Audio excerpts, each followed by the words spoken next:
Hello everyone, আসসালামু আলাইকুম। সকালবেলা ঘুম থেকে উঠেই দেখি বৃষ্টি হচ্ছে। তো এত গরমের মধ্যে বৃষ্টি দেখে তো আমার মনটা ভালো হয়ে গেল। তো আমি অনেকক্ষণ দাঁড়িয়ে দাঁড়িয়ে বৃষ্টি এনজয় করলাম। আমার কাছে অনেক ভালো লাগছিল। দেন বৃষ্টি দেখতে দেখতে আমি নাস্তাটাও শেষ করে ফেলেছি। তো নাস্তা শেষ করে আমি রেডি হয়ে গেলাম, কজ আমার ক্লাস ছিল। বৃষ্টি দেখতে দেখতে অলরেডি অনেকটা লেট করে রেডি হয়েছি। তো দেরি হয়ে যাচ্ছিল, তো তাড়াহুড়ো করে বের হয়ে গেলাম। দেন এই তো পৌঁছে গেলাম হচ্ছে ক্লাসে, তখনও ক্লাস শুরু হয়নি।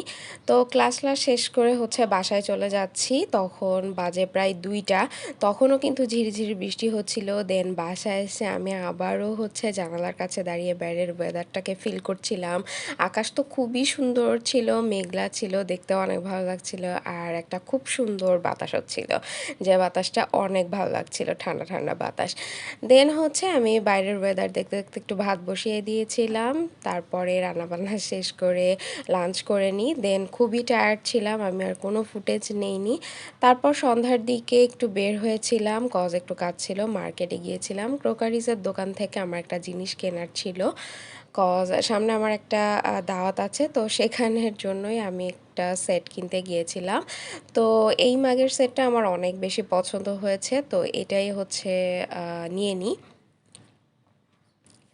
দেন এটাকে র্যাপিং ট্যাপিং করে নিয়ে হচ্ছে বের হয়ে যাই। তো মার্কেট থেকে বের হতেই হচ্ছে এরকম পানির ফোয়ারা দেখতে ভালোই লাগছিল, এটার কালারটা চেঞ্জ হচ্ছিল কিছুক্ষণ পর পর। তো এটা আমি একটু ভিডিও করলাম। তারপরে বাসায় আসার সময় একটু ঝালমুড়ি খেতে ইচ্ছা করলো, দেন ঝালমুড়ি নিয়ে আসছিলাম। দেন বাদামও নিয়ে আসছিলাম, কজ মাঝে মাঝে আমার বাদাম খেতে অনেক ভালো লাগে। তো এই আর কি। দেন হচ্ছে বাদাম খেতে খেতে রাতে ডিনারটা করে নিই তারপর। আর এটা হচ্ছে আমার আম্মু বাসায় বুদিয়া বানিয়েছিল, সেটার ছবি অ্যাড করে দিলাম। সো থ্যাংকস ফর ওয়াচিং, আল্লাহ হাফেজ।